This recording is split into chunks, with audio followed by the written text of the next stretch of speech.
things that's the most dangerous about today's world. People allow a lot of secular studying, a lot of news, a lot of immodesty, a lot of things that seem good, seem normal, seem like they're positive, ruin their visual, ruin their relationship with HaKadosh Baruch Hu. You watch a lot of news, you follow a lot of politics, you watch a lot of TV, you watch a lot of movies. You know, somebody reported or somebody said that some movie came out and they made $1 billion in one day or some stupid number like that. How many of those people that paid part of that $1 billion are Jewish? A lot. So you understand?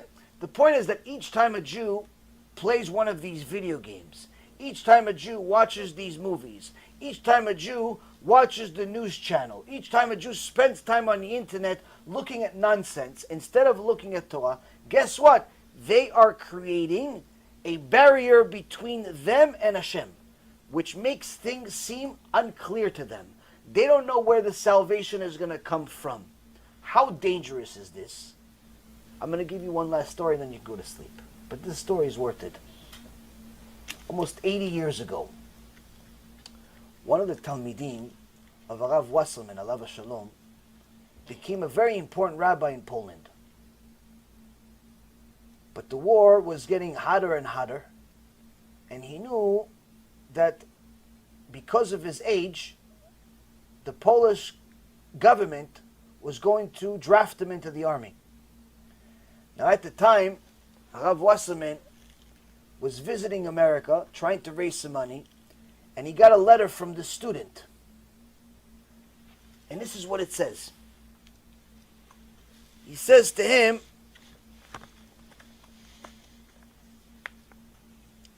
that he knows that they're going to recruit him into the army, but if you could please speak to the American Roshei Yeshivot and submit an affidavit to the American government and enable me to obtain an immigration visa to escape the danger. Meaning, tell the Roshei Yeshivot in America to sign for me so you can bring me to America and I can become a rabbi over there. I get a visa to leave Poland. Why? If I can't just leave Poland. Tell our other rabbis to sign off for me so I come teach over there. I'm a good rabbi. You're my teacher. Help me out. Perfectly normal. Rav Wasserman alav Shalom answers the following word for word. I'm reading from his book. I have received your letter, but I am unable to do this. The American institutions capable of bringing students over are spiritually dangerous places. So what is gained by fleeing from physical into spiritual danger? In so many words, Rabotai Karim, Rav Wasserman, Gdol Ador 80 years ago, was saying the yeshivot at that time, which was drastically better than today, to say the least. He says they have become spiritually dangerous places. So by taking you from Poland, where you have physical danger, I'm going to put you in spiritual danger. Better off you die over there. Why? Why? Why is it a spiritually dangerous place? Because earlier he writes a different letter. And he says, the yeshivot, not all of them, but a good part of them, started teaching secular studies, giving people the impression that the secular teachings is just as important as Torah and mitzvot. We have no problem with secular teachings. You need to learn a little bit of math even for Torah. You need to learn language even for Torah, for communication. But when you start teaching history and math and the science and archaeology and all types of stuff as if it's just as important as learning about Moshe Rabbeinu, now we have a spiritual danger. Better off you die in Poland. Rabotai, what did Rav Wasserman say? If he said this today, they'd put him on cherem. If he was today giving you a shiur, no bet knesset in the world would accept him for a shiur. Me, they just write comments about me on the internet. Why? Because Da'at Torah is so clean, it already sees the end result. He already saw 80 years in advance. He saw, once you start treating secular studies as if it's in the same level and magnitude as Torah, 80 years later, the teachers are going to wear miniskirts. 80 years later, you're going to have organizations that have dance parties for boys and girls. Like B'nai B'rith and Aish and all of these organizations that call themselves Jewish organizations, they have dance parties for young teenagers to dance together. You know how I know? I used to go to them. They give you trips to go to Israel. Why? To make more sins. Millions and millions of dollars, and no one thinks there's anything wrong with it. More millions are coming. Why? Because Da'at Torah is lost. Da'at Torah is gone. People think there's nothing wrong with boys and girls being boyfriend and girlfriend. In fact, parents think it's cute when the boyfriend that's 15 years old, 16 years old, is sleeping over their house because he's their boyfriend of their daughter. They think it's cute. They see nothing wrong with it.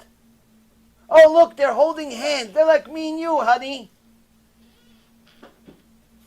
People don't see anything wrong with everything that's wrong.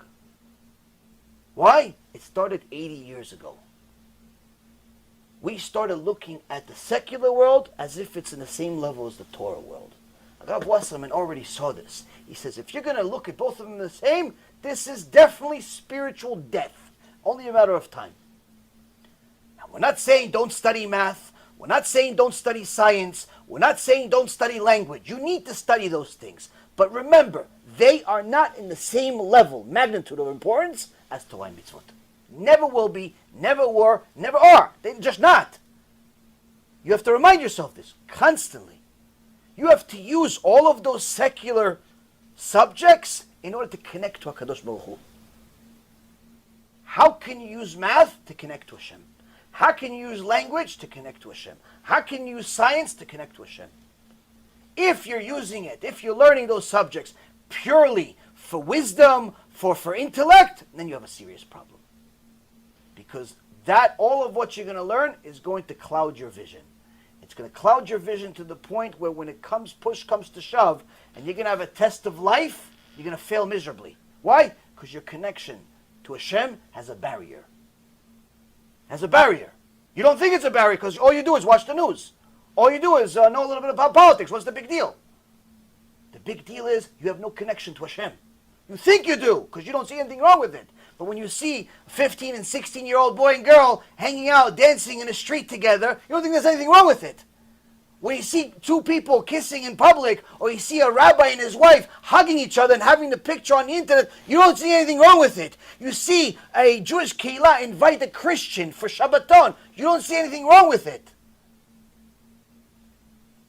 There's so much wrong, but you don't see it. The communities are not seeing it. Why? There's no Da'at Torah. Why? Because it already started a long time ago when you started looking at the secular subjects the same way as you looked at Torah. This is the poison of bitachon. So remember, before you press the play button on the next movie, on the next video, on the next story in the internet of some kind, remember, if you already know ahead of time that you cannot use this to connect to HaKadosh Baruch Hu, it's 100% poison. Either way, it's poison. It just depends what level. It just depends what level. Everything has a little bit of poison in it. Even the medicine sometimes has poison in it. But if you have zero way of connecting your new information about politics, your new information about the stock market, your new information about whatever subject you're learning to connect to HaKadosh Baruch Hu, guess what? It's 100% poison. And that poison will only come to haunt you when you need it. When you need your bitachon to work. So this is how you remove yourself from this stuff. It's not that difficult. You simply don't press play. That's it.